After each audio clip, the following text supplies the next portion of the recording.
Good evening. Hey, I'm hearing a reverb. What was that? Is that me? We're good? I'm okay. Oh, okay. Perfect. Good evening, good afternoon, good morning, everyone. Where the heck in the world you are, it's V, the Gorilla Economist. We have with us the man of the hour who needs no introduction at this point. He is the orator from Montreal himself, the one and only pontificator of the multipolar world. He is Matthew Ehret. You can find him over at the Canadian Patriot.org, CanadianPatriot.org, as well as the Rising Tide Foundation.net, RisingTideFoundation.net. And if you haven't done so already, make sure you get the Clash of Two Americas Volume 1, Volume 2, and Volume 3. You need to have it on your coffee table right next to the Bible and every other important book in Western literature. You need to have it. It is critical to understanding the framework, the history of where we were, what we were trying to do, and where the heck we're going. Matthew lays it out perfectly. Make sure you get it, and also subscribe to his Substack, substack.com/Matthew Ehret. The links will all be in the description box. And without further ado, Monsieur from Montreal, the one and only great game strategist, Matthew Ehret. How are you, sir? Good. Your promos are invaluable. Gold. Thank you, sir. Yeah, man. I missed my call. I don't know if I would put my books up with the Bible, but it was, I missed my call in life, man. I was, previously I was like when they do like rap concerts, you have a mic guy. He's in the back. Yeah. Put your hands up. That was me, man. I was a hype man. Well, yeah, no, there's a lot to talk about this week. I mean, again, we're in such a point of turmoil, potential chaos. It's difficult to know where to start, really. But I thought one place that really caught my eye was the anomaly, because of Elon Musk and his tweet. This little tweet survey he put out, which I'm looking for any point of quasi pseudo sanity anywhere amongst the transatlantic unipolaristas. Doesn't exist. It's a run to failure. You see, when you have idiot people in power, and one thing I realized about it, incompetent people, especially those of a sociopathic mindset, once they begin the trajectory of a given direction, they could never turn it around. They have to forego any control, allow the crash to happen, allow the destruction to ensue, and then, because it's their nature to create chaos and destruction, and then try to somehow picture or try to imagine themselves managing this chaos, at the same time trying to come out on top of it, and then absolve any sort of blame or guilt from it. They can't backtrack. They're all in it to screw it. But is there any evidence or in history of the oligarchy like self-examining or changing course before they things blow up completely, also into their own faces? Are there any examples where that's happened, or does it have to be the case that they can only double, triple, quadruple down until we have, in our case today, nuclear war, and what comes out of that? Is there any way that there could be feasibly some autocorrect? And sure enough, I tend to agree with you. There's not a lot of self-reflection, self-examination. That's not a high capability or aptitude amongst oligarchical freaks. And there it is. That's the Elon Musk quote. Elon Musk is a guy that people who have listened to my remarks on Elon in the past know that I'm not a fan of Elon Musk. I don't follow the mythos that this guy just arose and became this great super genius with Asperger's, and now he's just like saying all of these competent things about the need to have more people, that we've got an underpopulation crisis. All that's true, or the need to have a space program or a maglev rail. All these things I believe are true, and those are reasonable things that would be true with or without Elon Musk saying them. However, despite the fact that I see Elon Musk as having handlers, and I do see him as a Delphic operative, who I don't think he could be the richest man in a world this corrupt without having some problems. There is an interesting anomaly with this tweet that he put out saying there, Ukraine-Russia peace, and he proposes in a survey format, well, how about redoing the elections of annexed regions under the UN supervision? Russia would leave if it's the will of the people. So basically invite the UN observers to come in, do another redo of the elections that just happened with overwhelming support for the 4 eastern Donbass regions to join Russia, which should be finalized in the Russian Duma, I think, this week. The other component of what Elon is saying here is saying fully recognizing, that Crimea is part of Russia, has been since Khrushchev's mistake. Since 1783, until Khrushchev's mistake, which is an interesting wording because it's true that was a completely strategic blunder to give Ukraine up under Khrushchev. Supply water, make sure that the water supply is assured because they have been cutting off water supplies. Kiev has to Crimea for 8 years. And Ukraine remains neutral in the course of NATO or any other military bloc. Very reasonable set of conditions put out, and obviously the bots were deployed to give overwhelming support to no, despite the fact that it had a positive response early on.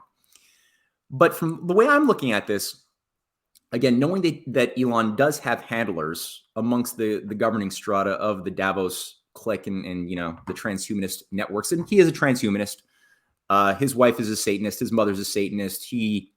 I'm not saying that means he's a Satanist, but that does induce me to think that he's got very questionable judgment at the very least. Sorry, I got somebody just put me on some Bitcoin Telegram group. I get this every day, and that's the worst. It's just nonstop. Ridiculous. Report spam and leave. Sorry, I'm just keeping getting like rain bills.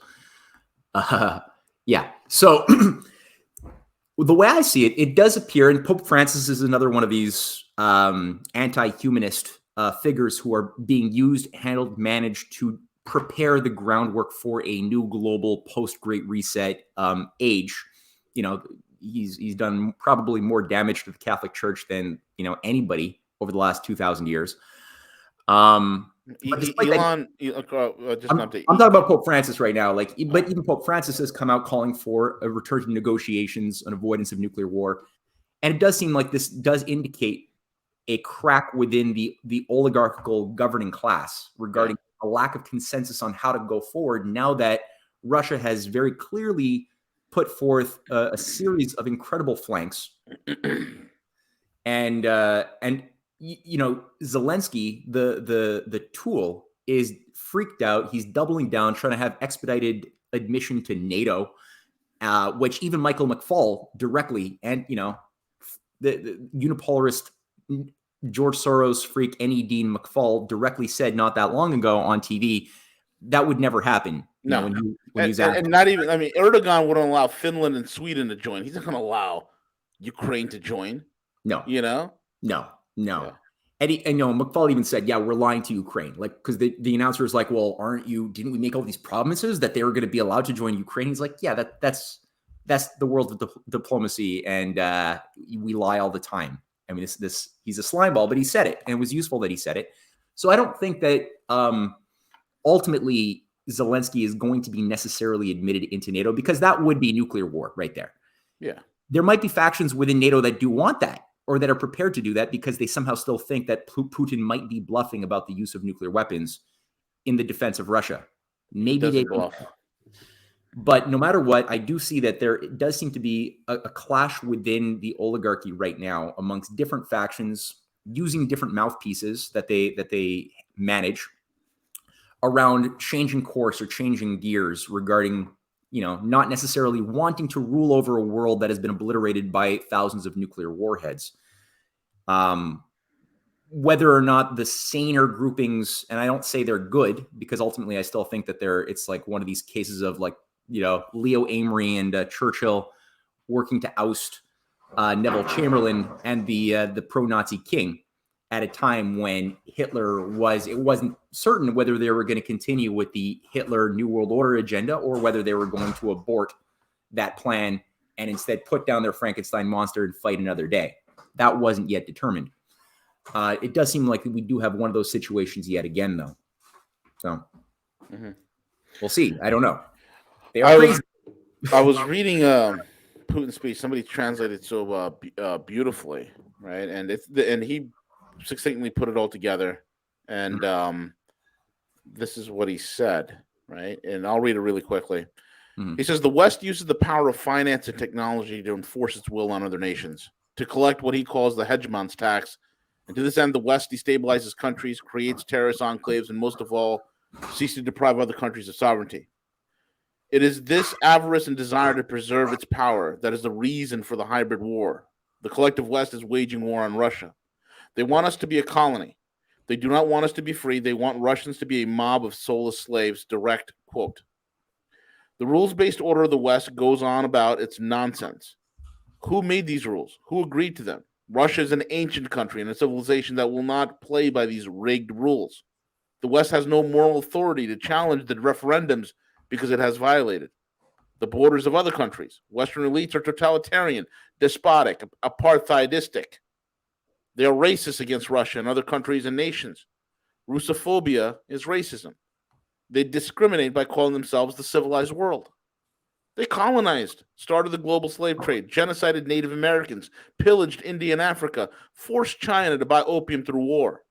We, on the other hand, are proud that we led the anti colonial movement that helped countries develop and to reduce poverty and inequality. They are Russophobes. They hate us because we didn't allow our country to be pillaged by creating a strong, centralized state based on Christianity, Islam, Judaism, and Buddhism. They have been trying to destabilize our country since the 17th century. And in these times, of trouble, eventually they managed to get their hands on our riches in the end of the 20th century. They called us friends and partners while pumping out trillions of dollars. We remember this. We didn't forget. The West claims to bring freedom and democracy to other countries, but it's the exact opposite of the truth. The unipolar world is anti democratic by its very nature. It is a lie. They used nuclear weapons, creating a precedent. They flattened German cities without any military need to do so. There was no need for this except to scare us and the rest of the world. Korea, Vietnam, to this day, they occupy Japan, South Korea, and Germany and other countries while cynically calling them allies. The West has surveillance over the leaders of these nations who swallow these insults like the slaves they are. He then talks about the U.S. He says this: the U.S. rules the world by the power of the fist, and any country which seeks to challenge the Western hegemony becomes an enemy. Their neocolonialism is cloaked in lies like containment of Russia, China, and Iran. The concept of the truth has been destroyed with fakes and extreme. You cannot feed your people with printed dollars and social media. You need food and energy. But Western elites have no desire to find a solution to the food and energy crisis that they created. They solved the problems at the start of the 20th century with World War I. And the U.S. established dominance of the world via the dollar as a result of World War II. And in the 80s, they had another crisis they solved by plundering our country. Now they want to solve their problems by breaking Russia. Russia understands its responsibility to the international community and will do everything to cool the heads of these neocolonials who are destined to fail. They're crazy. I want to speak to all Russian citizens. Do we want to replace mom and dad with parent one and parent two? They invented genders and claim you can transition. Do we want this for our children? We have a different vision. They have abandoned religion and embraced Satanism. The world is going through a revolutionary transformation. A multipolar world offers nations freedom to develop as they wish, and they make up the majority of the world. We have many like minded friends in Western countries. We see and appreciate their support they are forming. Liberation, anti colonial movements as we speak. They will only grow. We are fighting for a fair world for our country. The idea of exceptionalism is criminal, and we must turn this shameful page. The breaking of the West hegemony is inevitable. There is no going back. We are fighting our great we are fighting for our great historic Russia. Our values are love of our fellow man, compassion, and mercy. Truth is with us. Russia is with us. That is the end of his speech. Where Amazing. do you hear a speech like that anywhere in the Western world? That is just beautiful, eh? I'm so glad you did Incredible. This Yeah. that's the speech, the words of a man who values human life And this is the restraint you've seen even in the Russian special military operation. A Mm-hmm. restraint. They could have went and they could have decapitated Ukraine in 25 minutes, but they chose not to. They do the least amount of harm. It's incredible. Yeah, no, I mean, it's the most insightful, candid declaration of intention that I've ever read in our modern age, at least. I've read beautiful speeches, but these are from people who died long before I was born. This is very enlivening that somebody in our age of mediocrity, corruption, and darkness could arise with political clout and power to carry out real, viable actions that shape the contour of our future. That somebody like that could arise at this time is very, very important. And it's hard to believe, even because, I mean, a lot of people, especially in the West, we've just been so immersed in ugliness that it's difficult to believe that good can even possibly exist. And so people are very quick to jump on the gun and just, dismiss Putin as being just a controlled opposition or something to the Great Reset. And in reality, what things he's doing in Ukraine or elsewhere are actually serving the interests of the Great Reset oligarchs. I don't see it. I mean, no matter what, we're in a point of crisis. It was known for a long time that the financial system was going to blow out. Putin knew this a decade ago. He knew this probably 20 years ago. You didn't have to be a rocket scientist. It was designed to blow, because you can't make an economy with, as he says, paper and social media, right? You can't just have an information economy that makes paper and speculation without producing food, without improving energy infrastructure, without improving the physical economy. You can't do that. What you've got is not an economy. Actually, you have a bubble, and bubbles, by their nature, have always been, they will pop. There's laws of physics. There's 7 billion people. No, today there's 8 billion people. Some people want that number to go down. Some of those people who want that number to go down played a major role in killing Kennedy and killing his brother and creating a new economic philosophy in the early 70s, premised around the idea of worshiping myopic returns without any consideration for what are you actually inheriting as far as a continuity of tradition and of economic processes that you have to not only maintain, but improve upon from previous generations. That was ignored. That was cut off. And we increasingly became a society of a basket case consumerist cult. And that was never supposed to last indefinitely. That was always designed to blow. And that's part of economic warfare. In the 19th century, it was the case of the South Sea bubble, when that was done to destroy what was viable in the British economy in the early 18th century. That was a bubble, which it was always understood. You deregulate the market, you make economic value premised around the idea of just maximizing your personal profit based upon fictitious capital that may not even exist, as we discovered with the promises of the South Sea Company, or even earlier the tulip bubble, right, in the Netherlands. Same thing. And then when after everyone have had, all of your victims have immersed themselves in the mythology because they've gotten like some ungodly payback or returns in the moment, then at a certain point, the real orchestrators of these games are busy buying up or taking control of all of what has real value. Idiots are buying tulips. The actual oligarchs managing the banking system are buying real estate, agriculture, the means of production, and then they blow the thing out, leaving everyone now in squalor, psychologically shock therapied, and you have now a new governing class. That's always been the case every time it's been done. This is not a surprise. It should not have been a surprise, and the only reason why it is a surprise for so many people, and I don't think Putin is among those people, is because we've been cut off from our own knowledge of history. Yep. And Putin, you can see in his discourses, he's referring back in every single speech to the events of the last century, the 2 centuries, 3 centuries, 1,000 years ago, the Kievan Rus. He refers to that because he has a living sense of history as it is directly impacting the present circumstances that are shaping our future. He's really, you could sense that you cannot talk like that unless you have immersed yourself deeply into that higher universal character of history and use that strategically to make tactical and strategic decisions when you're playing the great game, and doing a damn good job of it too. And he's not alone.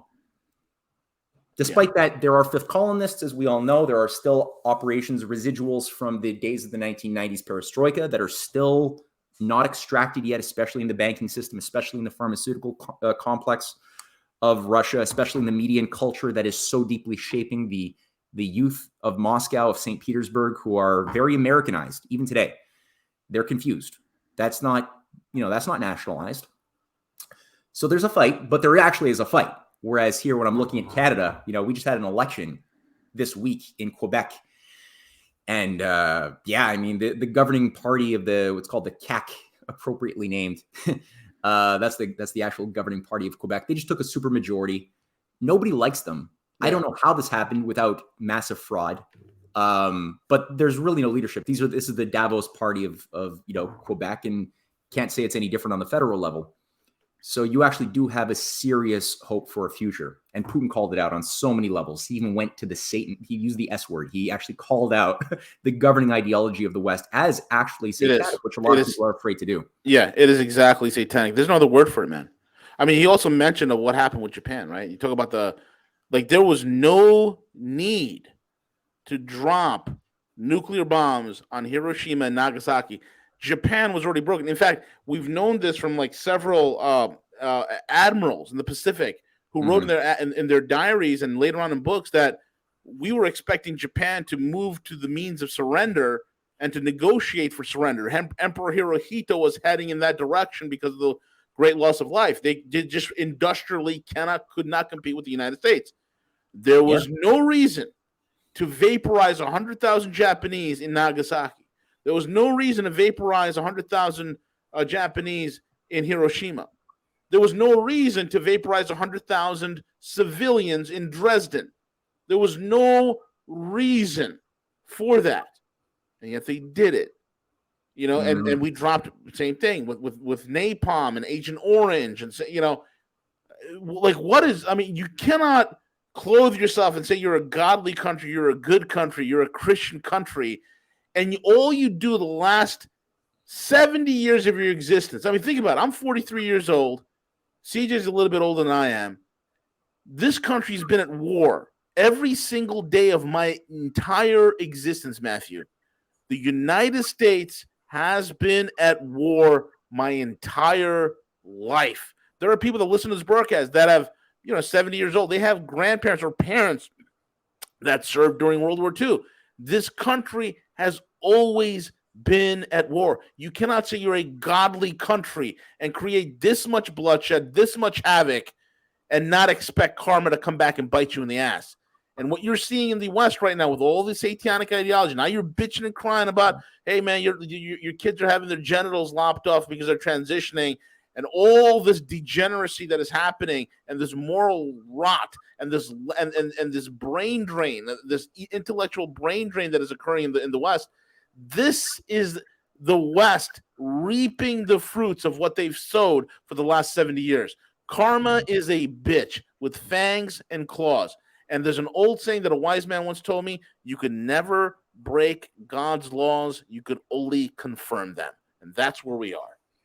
Oh, well said. And, I think that this is not a sign that God is cruel or, because bad things are happening to us, it's a sign that God doesn't care, there is no God or whatever. It's actually a sign that God is good because God does not tolerate evil indefinitely. Right. Because we have free will, we're permitted to do evil, to embrace folly, to let go of wisdom and live in a hedonistic modality for a bit because we have freedom. We have freedom to be ourselves, to be smart, to obey natural law, or to not be. Animals can't. Animals must be what they are. A raccoon can only be a raccoon. It doesn't know how to be a bird. It can't try to be a bird. It has to be itself, and it just follows its instincts, and it's good. And if it kills a baby raccoon because it's too hungry and eats the babies, so be it. We don't put it in jail. There's no moral code that says that was the wrong thing to do because it couldn't have known to do otherwise. It hadn't known an ability. It didn't have a conscience in that sense. Now, it doesn't mean that it's bad because it's inferior to us because it cannot access morality.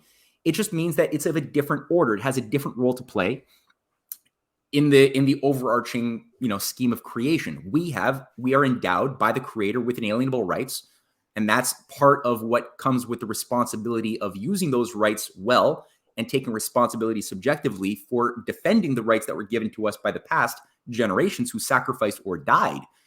And if you negate that, if you let go of that, then sure, you will get your ass kicked. The universe at a certain point is going to respond in a way that sees you collapse because of your own errors, not because of God killing you or destroying Sodom and Gomorrah because he was unhappy with them.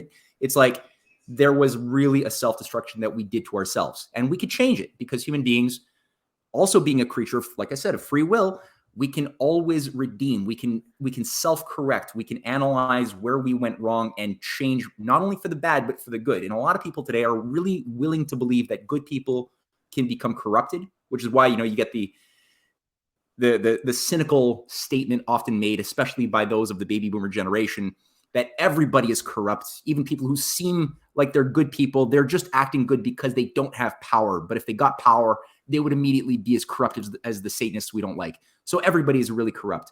And I mean, really, honestly, no. That if that was true, humanity never would have gotten out of the caves. Oh, hold on 1 second. Got somebody calling me. So we are now in a situation where Putin has. That's a beautiful rally with the Russian population as well. That's a great presentation that he does. But I mean, he's taken personal responsibility. Had it not been for him, I don't see anybody who would have been qualified to carry forth the type of fight that he has waged for the past 22 years, 23 years, where Russia in the 1990s was gone. It was done. Yeah. Like, people underestimate just how bad, and they wanted, the oligarchy wanted Russia of the 1990s to be the role model for what the entire, world was going to have to be faced with, which was shock therapy, a complete destruction of the people. Yeah, the NED, Soros had fully controlled the Russian economy. They created a Russian class of sociopathic billionaire managers literally overnight who gobbled the once powerful Soviet economy, and did it all on at the behest of people like Jeffrey Sachs, who was like managing the IMF directions and reforms of Russia in the 1990s, who's now all of a sudden coming out as this like voice of reason. I find that fishy, but I see that kind of like I see Elon Musk. Whenever you have these operatives who all of a sudden say something anomalously useful, it's because I think that they are reflective of a higher faction fight within the oligarchy, who are a little bit panicky right now because they've unleashed a genie of nuclear war, which they didn't perhaps expect would go to this extent. And they would rather not rule over a world that has been obliterated by nuclear warheads. And the Davos crowd is putting out, literature through organizations like the Huffington Post and various other liberal far left outlets, talking that nuclear war is actually great for climate change. Yeah. Are you serious? Yeah, dude. CJ, pull it up if you can. Huffington Post. Do you have that article, CJ? No, they actually went that far. Yeah. That nuclear war would be good for the planet. Yep. I'll bring it up. There you go. I got it. Here we go. That's amazing. I'll show it to you right now. I got it here. You got to see this. See that. This is it's just beyond, man. I mean, I'm not ultimately, I guess, that surprised. But look at that. But a small nuclear war. Small nuclear war. Scientists from NASA and a number of other institutes have been modeling the effects of war involving 100. That's not too small, Matthew. 100 Hiroshima-level bombs, or 0.3% of the world's nuclear arsenal. And the research suggests that 5 million metric tons of black carbon will be swept up into the lowest portion of the atmosphere. The result is to NASA's climate models can actually be a good thing, Matthew. Yes. Oh, it's wonderful. And that was Dr. Strangelovian all of a sudden. That was published February 26, 2011. Yeah, they got some new ones out. Oh yeah, watch this. That's Nuke war. Well, the year that was being done. Who was the science czar controlling NASA policy, atomic policy of? That was John, whatever his name was. Well, at the time it was John Holdren. John Holdren, that's right, from Obama. Yeah, exactly. And he was the guy who decapitated NASA's entire manned space program, made it entirely based upon climate change. So all of NASA's advanced technology became converted into just simply monitoring global warming and climate mitigation. And then he was also the guy who called for a one world government to manage a reduced population under a scientific dictatorship in 1977 with his eco-science that he co-wrote with Paul Ehrlich. So that's the guy. I mean, the fact that they're eco-science, and I love these things, man. It's like this. This is a small nuclear global warming. Yep. Jesus. They're pumping this out. Look, nuclear I war and never climate knew that change. they were actually going so literal on this. Wow, that's Literally. yeah. Yeah. Well, see, and this is the thing. Like they actually they think that a nuclear war, because their Rand Corporation climate or nuclear war models, because they've run scenarios, war games again and again. They've done probably millions of these, and this was behind the growth not only of NATO after Russia was broken up, the Warsaw Pact was broken up, and Soros put money to restructure the various former Soviet governments so that they would be better absorbed into NATO and into the EU. But behind that was this logical full spectrum dominance, which was just a retooling of what Zbigniew Brzezinski had put forth. What was it, in the 70s, under the idea of flexible response. This is already there in from Rand Corporation in the I think 60s. Kennedy faced this insanity as well.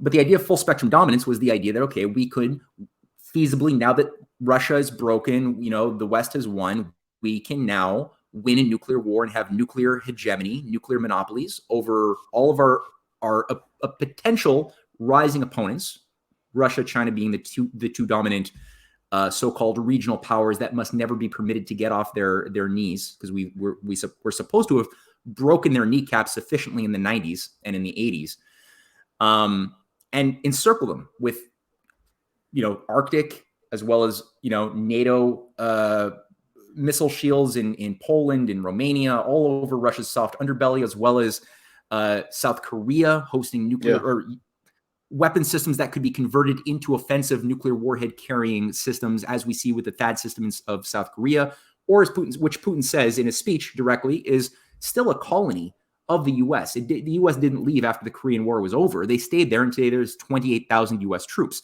and a lot of military bases, some of them with biological warfare capabilities.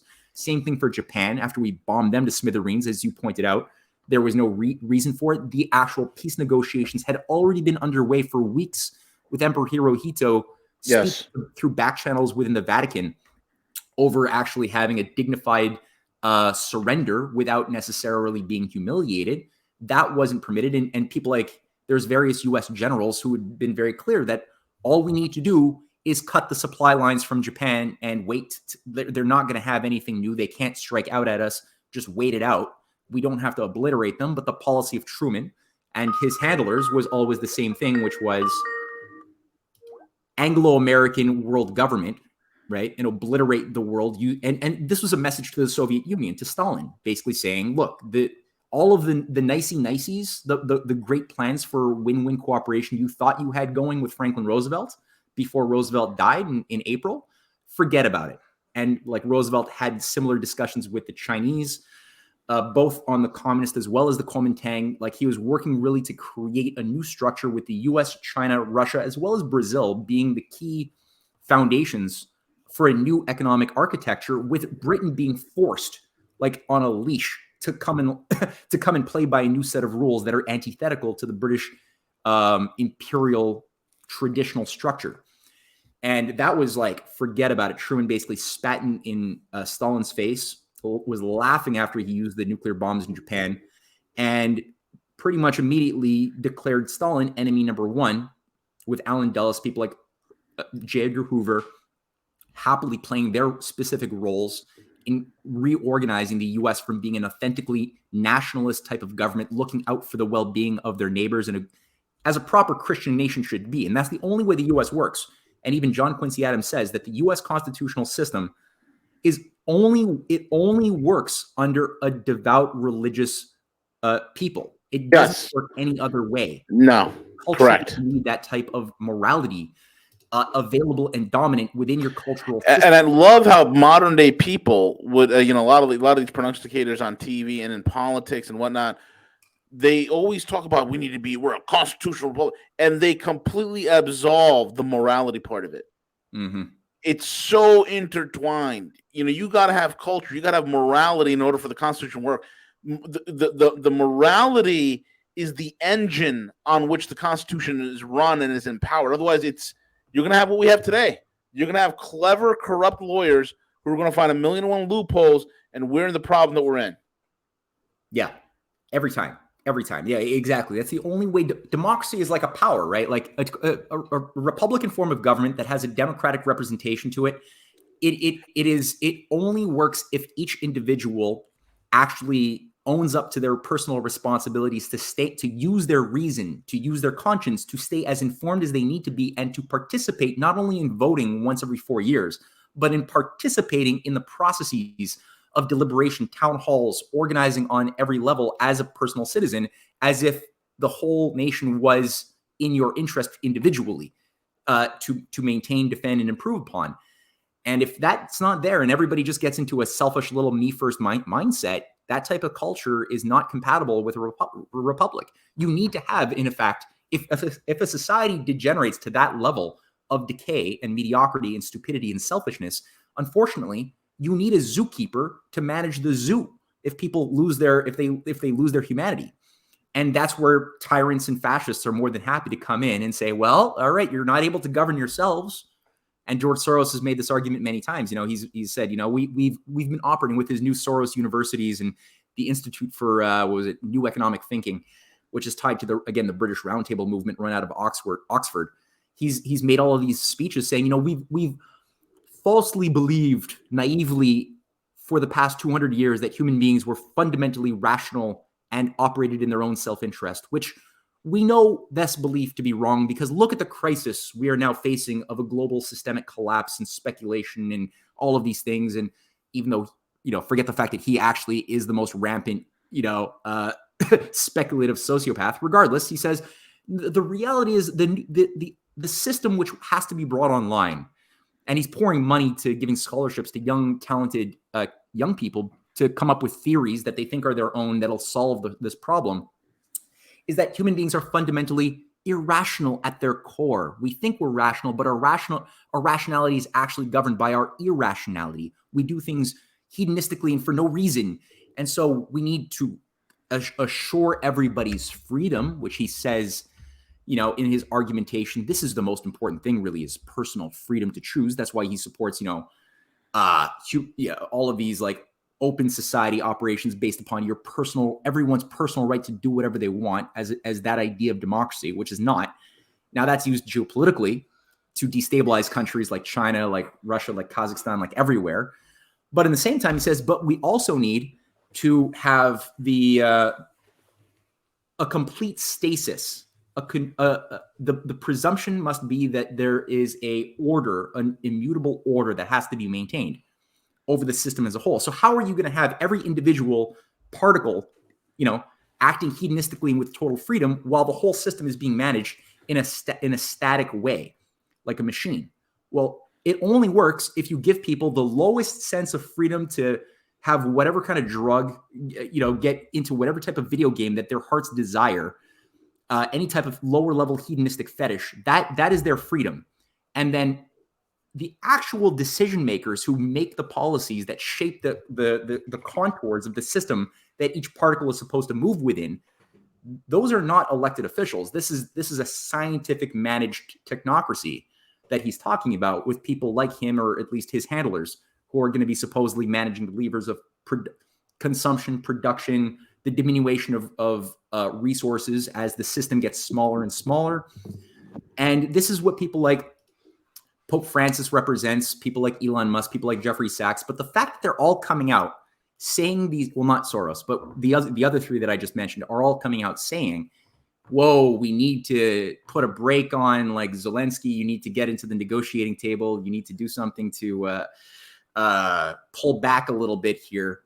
It does give me a certain amount of, I chuckle a bit, but it does give me a sense that I know that there is definitely a freak out amongst the oligarchical class where they're like, okay, we've overplayed our hand.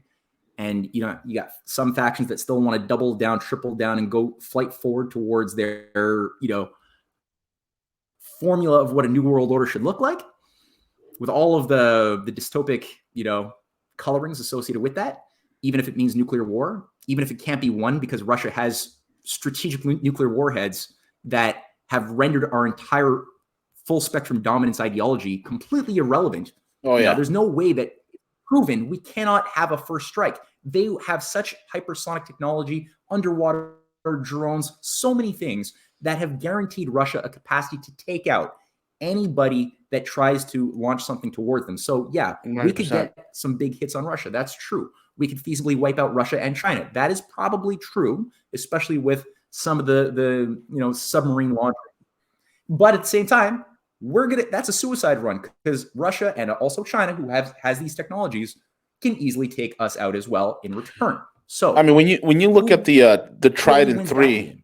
when you look at the Trident 3 missile system the United States had, this is a missile that was developed in 1973. Okay, and I've talked to somebody who was he was up there in the nuclear side of things within the United States government, right? He was on the nuclear side of things, and I can't give away his name. He's a good guy. He retired several years ago. And I'll tell you, man, based on the data points, first of all, the nuclear infrastructure here in terms of civilian, it's terrible. It's old world relegated garbage. That's number one. And number two, when you look at our weapon systems, like the Trident 3 and the Minuteman and whatnot, these missile systems were developed in the 70s. They are archaic. They are old. It is doubtful, Matthew, that even 20% of our nuclear arsenal is even functional today. These things are so poorly maintained. It's so poorly maintained. It's not even funny. They're running off of Windows DOS or like some sort of an old school Linux-based, DOS type system. They have old 1950s phone lines going in there. And then the missiles themselves, by the time the Russians detect a launch for the Minuteman to go up into space, go into low Earth orbit, then dispense its MIRVs, its multiple entry reentry vehicles, right? It's MIRV warheads into the stratosphere so it can go, strike multiple targets. By the time the Russians detect a launch, they can have a Kinzhal on top of that launch site in a matter of 5 minutes. So literally, we think we can do a first strike, but those sites have already been hit. That's why I don't know who it was. I don't know if it was Putin or Lavrov or one of these guys who said, or I think it was Sergei Shoigu, who says these people who think they have a first strike will never even have the opportunity to see if the strike even hits. And that is the fact on the ground, man. And then I remember several years ago, man, this was like 2014 or 13. I remember there was a Russian Akula class submarine that just decided to simply like emerge in the middle of the Gulf Coast, like 30 miles off the coast of Florida, like catching the entire United States Navy by surprise. And what they're demonstrating with the Akula class and the newer stealth submarines, which are very impossible to detect, they're literally saying, look, anytime we want, we can reach out and touch you. That's what the United States doesn't realize. You're talking about a bunch of idiots who think they're the greatest economy, who think they're the largest economy in the world. They're not. We're not the largest economy in the world. Real term economic growth, we are maybe between a $3 to maybe a $5 trillion a year economy in real terms. In real terms, okay? China surpassed us a long time ago. We have no industry. We can't make anything, right? We don't have no industrial production. And this is the thing that Putin says. You cannot feed your people on social media and wind turbines. You can't do that. And solar panels. You can't do that, right? You cannot fight a war when you're completely de-industrialized. You cannot do that. And this is what we're witnessing. The Germans, the Brits, several other European countries, the Poles, they're giving the Ukrainians, tanks that were developed in like Challenger 1s and T-52 tanks. Tanks that were developed in the 50s, right after, post World War II tanks over to the Ukrainians. Why? Because they're running out of material. They don't have industrial production. How can you fight a war against an industrial juggernaut? You can't win. Yeah. This is how we beat the Japanese. We can't win. Absolutely. Yeah. No, you're dead 100%. And like the US has gotten so, and I say the US, but you know what I mean? I'm talking about the whole Anglo-Saxon oligarchical system that is taking control like a parasite of the institutions of the USA. Yeah. They've got overconfident, I think. Like they really did think that they completely won the game. They won the world in 1992. And so with that arrogance, with that confidence, whom the gods would destroy, they first make mad. They simply work to shut down not only what they thought were their victims, their enemies' capabilities of production. That's what they did to Russia. They never expected it would ever be possible for Russia to come back from that level of efficient destruction that was undertaken in a very short decade. But they did.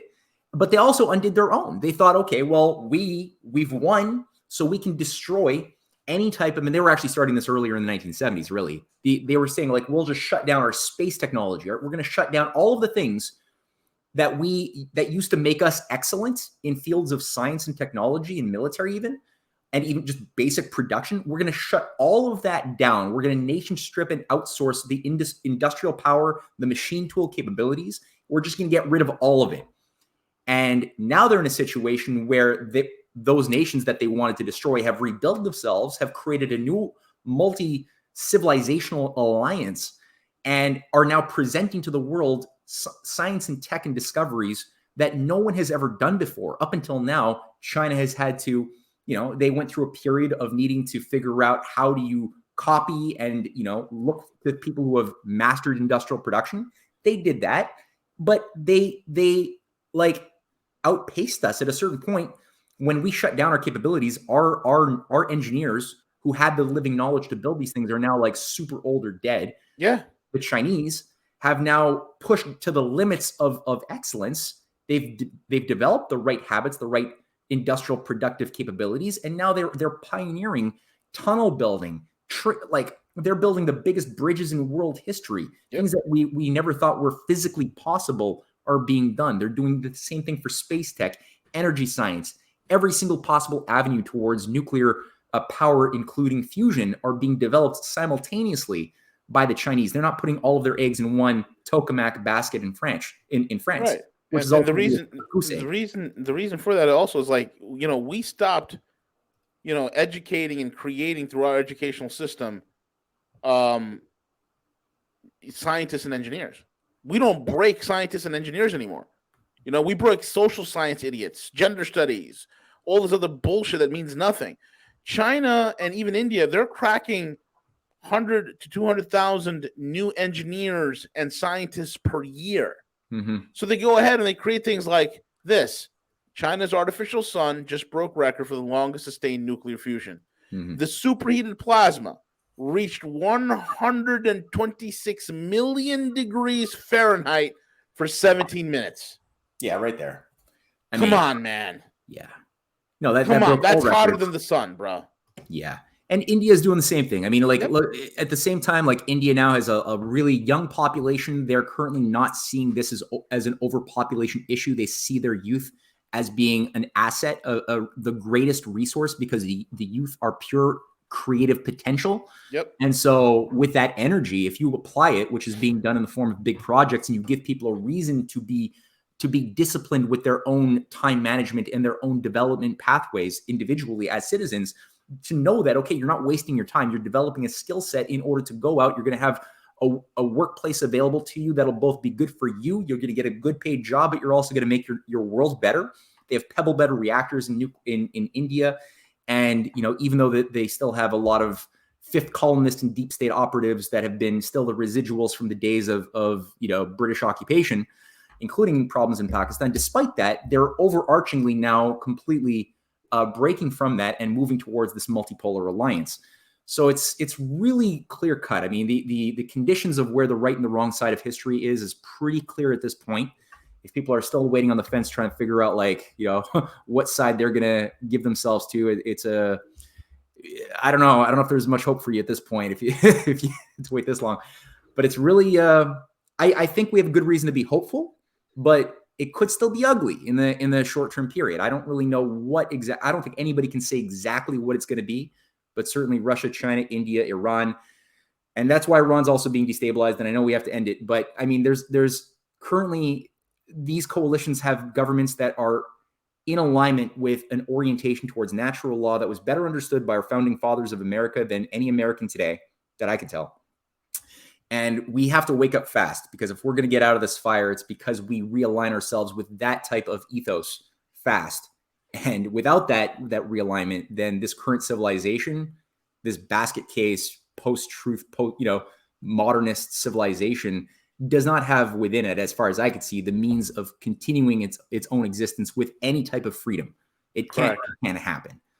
No. When you have a population this dumb and then there's a collapse, the only thing that happens is that it gets governed by the most evil people, because the dumb population don't have the wherewithal, the resources, the knowledge. They can't even communicate straight, let alone in order to be able to stand up against the system and fight against it. They'd be easily duped. Yeah. Yeah. That's the problem. Yeah. Small window of opportunity here to redeem that. Fantastic. Matthew Ehret, the man, the myth, the legend, the absolute, what should I call him? He is the philosopher of the multipolar world, the scientist of the geostrategic himself. Matthew Ehret, folks. Again, you can find him at CanadianPatriot.org, CanadianPatriot.org, and the RisingTideFoundation.net. Get on his Substack, purchase his books, the Clash of Two Americas, Volume 1, Volume 2, and Volume 3. Very vital. With that being said, thank you for listening in, and we'll be back tomorrow. CJ, take it away.